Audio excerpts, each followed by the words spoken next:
ارشاد فرمایا رسول اللہ صلی اللہ علیہ وآلہ وسلم نے کہ اے عائشہ، تم جانتی ہو ماہ شعبان کی 15ویں رات میں کیا ہوتا ہے؟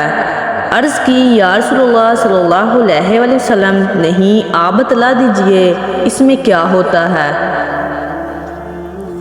آپ صلی اللہ علیہ وآلہ وسلم نے فرمایا اس رات میں یہ ہوتا ہے کہ آدم علیہ السلام کی اولاد میں سے جو شخص اس سال پیدا ہوگا اور جو اس سال میں مرے گا اس کا مرنا اور پیدا ہونا لکھا جاتا ہے، اور جو فرشتے ان کاموں پر مقرر ہیں ان کو اطلاع دی جاتی ہے، اور جتنا جتنا رزق مخلوق کو اس برس میں ملے گا سب لکھا جاتا ہے۔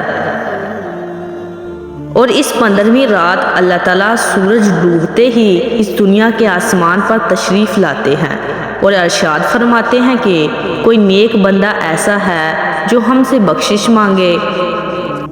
تو ہم اس کو بخش دیں، کوئی رزق مانگے تو ہم اس کو رزق دیں، کوئی مصیبت کا ہمارا دعا کرے تو اس کی مصیبت دور کریں۔